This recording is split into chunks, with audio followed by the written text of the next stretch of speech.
Hello and welcome to the Small Business Briefing. I'm Brian Kelly, CEO of the Small Business Association of Michigan. Hi, good afternoon. I'm Sarah Miller, Vice President of Marketing and Strategic Communications. We appreciate you joining us today. Brian, let's get started with one little housekeeping item. January may be almost over. We were just commenting that January is a very long month, but there has been a change to the IRS mileage reimbursement rate that we really want to make sure everyone has taken note of. Yeah, one of the things we try to do on the briefing is just make you aware of these things, as changes happen. One of them is there's just the IRS, the maximum allowable mileage reimbursement rate by the IRS. So it moves to 67 cents per mile. That is up about 1% or 1.5%, so 65.5 in the previous year. We did have a question come up.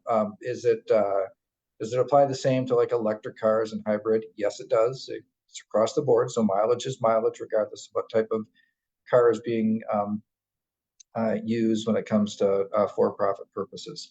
The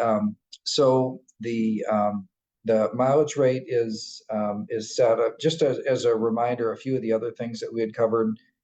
There was an inflationary increase in the state's minimum wage that went into effect on January 1st.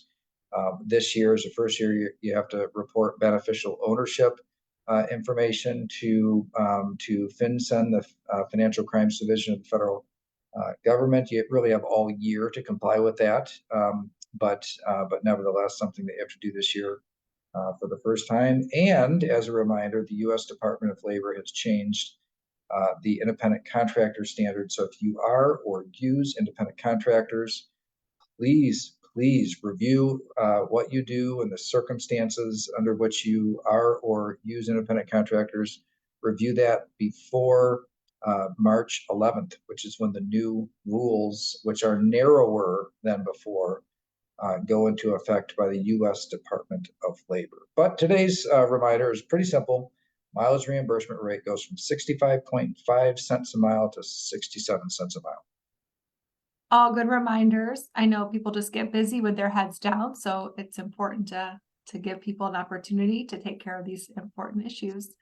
And I will say that on February 7th, we are doing a webinar on the Corporate Transparency Act. So I know we had a great primer on the show here a few weeks ago with an attorney from Warner Norcross and Judd, but we do have another opportunity for you to learn more if you still have some questions. So sbm.org/events, and you'll find that on February 7th.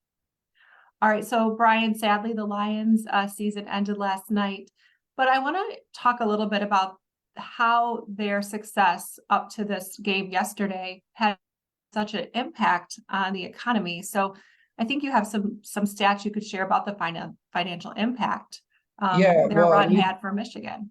Right. So at least for Detroit, that hosted a couple of playoff games. It had been a long time since that had happened, and a couple of different organizations did a few estimates of the impact of those the two. So not yesterday's game, but the two before that happened in Detroit.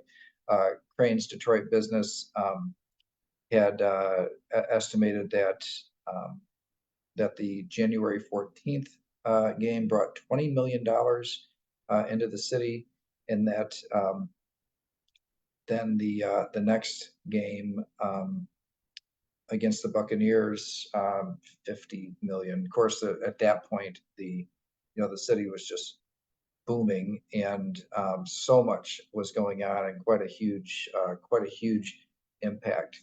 Now, longer term, it will be really interesting to see now what the value of the franchise itself, how much that increases with a season like this. So winning franchises are worth more than losing franchises. So Detroit went from obviously a few years ago, a team that didn't win many games at all to I think 9-8 the previous season, then 12-5, making it through till yesterday, with so close to making it to the Super Bowl. So there'll be a difference. That the franchise itself will be worth a lot more. I did read an interesting. I don't know how to tell which of these estimates are realistic, or how many of these estimates are credible. But I was reading where the Kansas City Chiefs, the value of that franchise, the Taylor Swift effect, was somewhere around $300 million.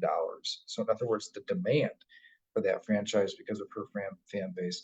And I know it's like people argue a lot about just about the idea of those, worlds colliding, NFL and Taylor Swift and everything. It's economically speaking, it's interesting to me, but I must say that it's a lonely existence when you don't, for a person like me that doesn't really care that much about the NFL and doesn't really care at all about Taylor Swift. And I feel like everywhere I go, it's all people are talking about. Well, I'm with you on the NFL comment, but I do care about Taylor Swift, but maybe not as much as some people. So I will always tune into the Super Bowl, and we'll see how Taylor's team does next Sunday. So let's bring it back to politics here in Michigan. The Michigan Republican Party has been making headlines lately, and now President Trump has weighed in. So what can you tell us? Yeah, there's a dispute over who's the rightful chair of the party, and this has big consequences because major political parties are kind of the backbone of the political system for their candidates. And this will be a very, very important year where Michigan is shaping up to be a battleground state. So, having a dispute over who is the rightful chair of the Michigan Republican Party is something that will have ramifications up and down the ballot if it's not resolved and resolved quickly. So, the Trump campaign actually did weigh in favor of former Congressman and former Ambassador Peter Hoekstra, who was elected in a contested convention to become the chair of the party. In other words, kicking out the previous, or some would argue current, chair, Christina Caramo, who was previously, in previous elections, had enjoyed the support of President Trump. So this is it's been pretty dramatic. But then I also noticed that the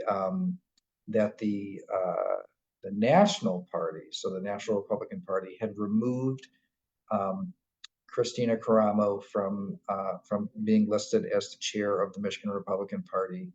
They actually show it blank at the moment, and so it is a pretty interesting development, and one that, while it seems like on its surface, like, well, it's just kind of internal party politics, which it is, but the fact that there is uh, what are likely to be some of the most contested congressional elections, where the control of the U.S. House of Representatives will be on the line, and perhaps one of the most competitive open U.S. Senate seats, where the majority in the Senate will absolutely be on the line.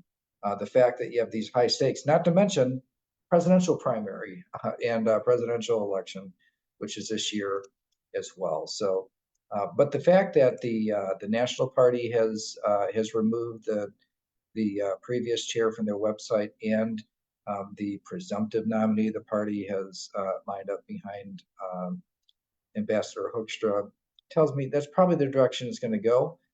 But there'll probably be plenty of court action between now and when that's settled on a final basis. All right, and let's get some updates on congressional races here in Michigan. And let's start with one here in the 7th Congressional District. Yeah, so this is one that in the previous cycle was one of the most expensive races. In all of the whole country, 435 seats, one of the most expensive races, the one that's kind of centered around the Michigan's capital in the Lansing area. But the difference now is that the incumbent has decided to run for United States Senate. So Debbie Stabenow is retiring. Congressman Alyssa Slotkin is running for U.S. Senate. That means this is an open seat. A couple of very well-known local political people, both former senators of the Michigan legislature, are squaring off in that election. Curtis Hertel for Democrats and Tom Barrett for Republicans. The thing that had just happened over the weekend, which shows that this will be one of the most contested and highly funded elections across the country yet again, is that the Democratic Central Committee has named that seat for Hertel as a red to blue seat, which is a special designation by the National Party, which basically says it's a priority. So they view this as a necessary seat for them to, in this case, they're looking to retake Congress. So remember, at the national level, Republicans have the House, Democrats have the Senate. Um, so there's actually plenty of chance. Actually, look, if you look at the way that things are shaping up, which states are open, which Senate seats are up, that sort of thing. It wouldn't be surprising to see that flip, where you see the Democrats have the House at the national level and the Republicans have the Senate. But who knows? That's why they have elections to work these things out. But that seat, which was highly contested before, probably even more so now because it's an open seat, and that's, I don't want to say unusual anymore. These congressional seats turn over a little more than they used to, but this is a seat that really Alyssa Slotkin had kind of locked up, where she was starting to win by margin. So the fact that it becomes vacant at this point definitely will be noted by many, and the fact that both political parties have put up very highly credible candidates tells me that this is going to be yet another marquee race here in Michigan. Now let's move to the 8th congressional district where Congressman Dan Kildee recently announced his retirement. So what's happening there? Yeah, in this case, when Congressman Kildee decided not to run for reelection, it was a little bit of a surprise to people, and so there was some scrambling in those that were considering running, and so on the new development that just had happened is with the Democrats. On the Democratic side of the ticket, you already saw a senator, a state senator, get in the race, Kristen McDonald Rivet, who is a freshman senator in the Michigan legislature. And really, I think a lot of people look at it as kind of the favorite to win, at least win the nomination for the Democrats in that seat. But then also the Flint mayor, Sheldon Neely, has gotten in the race, which makes that, kind of on its face, potentially a pretty competitive primary, getting to that point of the general election. This is a seat where, when you look at the congressional race before, Congressman Kildee was a very long established um, person, a name in that region that people know really well. And his uncle, Dale Kildee, held the seat before him. So it's like the Kildee name is an institution. So he actually won by a fairly wide margin in the previous election. However, the political base, so in other words, he outperformed his political base because that's a pretty even seat, the way it's drawn between the political voting habits of the people in that district, fairly evenly divided, little bit leaning toward Democrats, but pretty evenly divided. And so it makes it potentially a competitive race, but not really clear at this point who the Republicans are going to put up. So that, of course, makes a big difference on whether or not the race is going to be competitive in the end. So at this point, I think you can be assured that for the candidate for the Democrats will not be a coordination, that there'll be a real competitive race there. All right, and now let's continue the conversation related to the presidential election. Is Michigan going to be a battleground state? Really, everything is pointing toward yes, and this is different than it was, say, 10, especially 20 years ago, when it always seemed like um, the elections at the state, when it was the top of the ticket was the state-based election, you saw Republicans do better. When it was the top of the ticket was a federal election like president, you saw Democrats do better. Michigan was like that for a long time. That has kind of flipped on its head now. So on the state-based elections in the last several cycles here, Democrats have done a lot better than Republicans. And on the federal elections, either Republicans have done well or it's been really close. So this is probably going to be a very close race, and especially if it's a rematch from of Biden and Trump, which is how it looks like it's going to be. They're the last two presidential elections in Michigan were pretty close. So I would expect that this will be a battleground seat. Now, a couple of things have happened that I think solidify that. First is President Biden has sent people here to Michigan to try to deal with or diffuse the controversy that is spilling over into Michigan politics, or at least presidential politics in Michigan, with Israel and Gaza. This is and so there was some headlines over the weekend that some of the leadership in the Biden campaign were turned away from what was normally be a very reliable base in the Dearborn area. And it absolutely was because of the international politics and some disagreements with the president's positions there.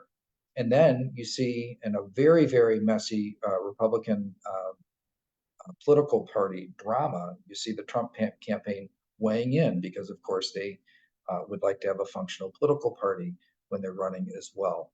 If Michigan was a foregone conclusion, you really wouldn't see the candidates, their operations, their campaigns getting involved in things, these local things here in Michigan. So I do expect that this will be the type of seat or the type of state that gets a lot of attention, and it'll be a lot of attention three different grounds. You'll see the presidential election, which will likely be competitive right through to the end. I would say the either candidate winning by 3 to 4% would be the max, and it'll probably be within that type of a range either way. And then you'll see probably a competitive U.S. Senator race with the majority in the Senate on the line in Washington, and the House of Representatives, where you'll see at least those two races that we talked about that will be competitive. But don't forget, over in West Michigan, you have a seat where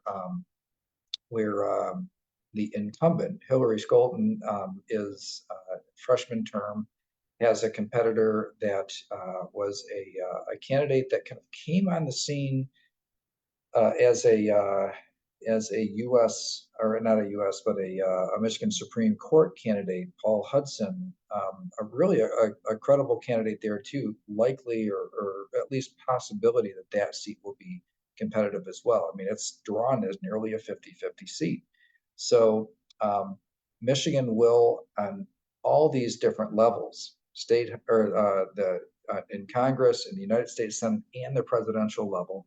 So I think this might end up being one of the most active, most consequential elections for Michigan's impact, perhaps ever.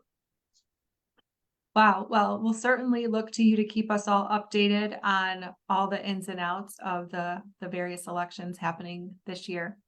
All right, so Brian, we do have a member survey in the field, and this is something we do quarterly.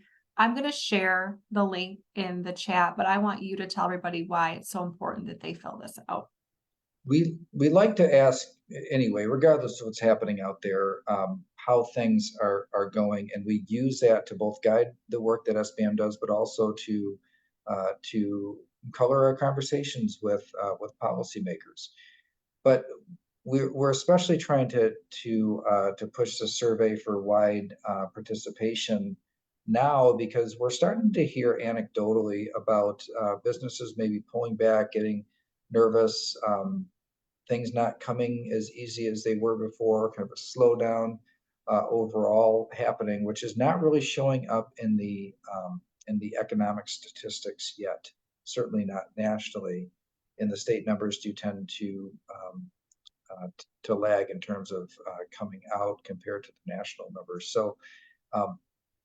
So we'd love to hear from you now. We'd love to hear from you in terms of how things are going, what is happening in your business, so that we can use that to inform our work. It's not very, it's not uncommon, I guess is how I'd put it, for us to hear among small business owners how things are going and when they're getting better or when they're getting worse before you see it show up in the broader economy, because really that base community economy is really revolves around small businesses. So please do take the time, if you haven't already, to complete that survey that we'll have out in the field, I think, for at least most of this week.